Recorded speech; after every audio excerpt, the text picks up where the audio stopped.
बहुत समय पहले की बात है। एक विशाल और खुशहाल जंगल था। यह जंगल हरे भरे पेड़ों, रंग बिरंगे फूलों और नदियों से भरा हुआ था।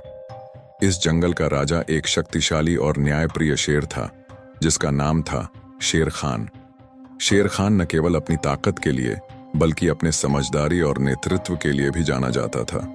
उसने हमेशा अपने जंगल के सभी जानवरों का ख्याल रखा और जंगल में शांति बनाए रखी। लेकिन समय के साथ शेर खान बूढ़ा हो गया। उसने महसूस किया कि अब उसे अपने उत्तराधिकारी की तलाश करनी होगी, जो उसकी तरह समझदार और साहसी हो। एक दिन शेर खान ने सभी जानवरों को बुलाया और कहा, जंगल को एक ऐसे राजा की जरूरत है जो साहसी और बुद्धिमान हो। मैं एक प्रतियोगिता आयोजित कर रहा हूँ।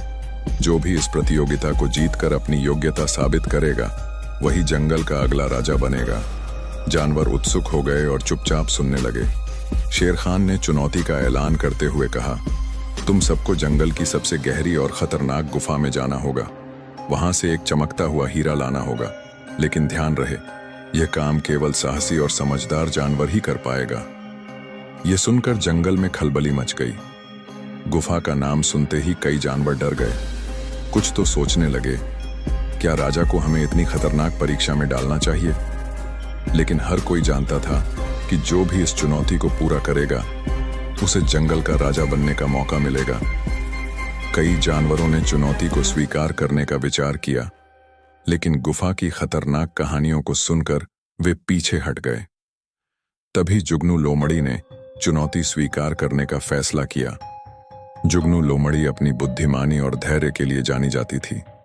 उसने सोचा, यह मेरा मौका है। अगर मैं इस काम को पूरा कर पाई तो मैं जंगल की रानी बन सकती हूँ। उसने अपनी योजना बनाई और अपनी यात्रा शुरू की। गुफा तक पहुंचने का रास्ता आसान नहीं था। जुगनू को घने जंगलों, दलदली जमीन और खतरनाक इलाकों से गुजरना पड़ा। रास्ते में उसने एक विशाल अजगर को देखा, जो रास्ता रोक कर बैठा था। जुगनू ने तुरंत एक उपाय सोचा। उसने पास के पेड़ से जामुन इकट्ठा किए और उन्हें अजगर के सामने फेंक दिया। अजगर का ध्यान जामुनों पर गया और जुगनू मौका देखकर चुपके से आगे बढ़ गई।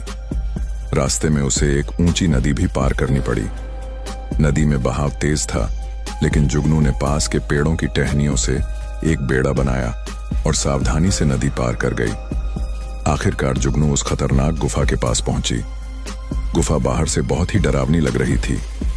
अंधेरा इतना घना था कि कुछ भी दिखाई नहीं दे रहा था। अंदर से डरावनी आवाजें आ रही थीं। लेकिन जुगनू ने खुद से कहा, मुझे डरने की बजाय अपने दिमाग का इस्तेमाल करना होगा।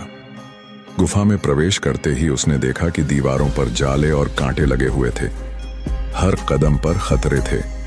उसने गुफा की दीवारों पर लगे चमकीले पत्थरों का इस्तेमाल करते हुए अपना रास्ता बनाया।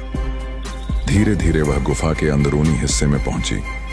गुफा के सबसे गहरे हिस्से में उसने वह चमचमाता हुआ हीरा देखा, लेकिन हीरे के चारों ओर एक विशाल तेंदुआ पहरा दे रहा था। जुगनू समझ गई कि ताकत से तेंदुए को हराना संभव नहीं है। उसने अपनी बुद्धिमानी का इस्तेमाल किया। जुगनू ने पास पड़ी सूखी घास को इकट्ठा किया और उसे धीरे धीरे जलाया। जैसे ही धुआं गुफा में फैला, तेंदुए को वहां से भागना पड़ा। मौका देखकर जुगनू ने हीरा उठाया और जल्दी से गुफा से बाहर निकलने का रास्ता खोजा। जुगनू ने कई खतरों का सामना करते हुए आखिरकार गुफा से बाहर निकलने में सफलता पाई। जब वह हीरे के साथ जंगल में वापस पहुंची तो सभी जानवर चकित रह गए। हर किसी को उसकी बहादुरी और चतुराई पर गर्व हुआ। शेर खान ने जुगनू की खूब प्रशंसा की और कहा, तुमने साबित कर दिया कि तुम जंगल की सबसे योग्य शासक हो। तुमने अपनी बुद्धिमानी, धैर्य और साहस से यह काम किया है। मैं तुम्हें जंगल का नया राजा घोषित करता हूं। जुगनू लोमड़ी ने जंगल की रानी बनने के बाद अपनी जिम्मेदारी बखूबी निभाई। उसने जंगल में कानून और व्यवस्था को मजबूत किया, सभी जानवरों के साथ न्याय किया और जंगल को और भी खुशहाल बनाया। यह कहानी हमें सिखाती है कि कठिन परिस्थितियों में घबराने की बजाय बुद्धिमानी और साहस से काम लेना चाहिए। हर समस्या का समाधान होता है, बस हमें सही तरीके से सोचना और धैर्य रखना चाहिए।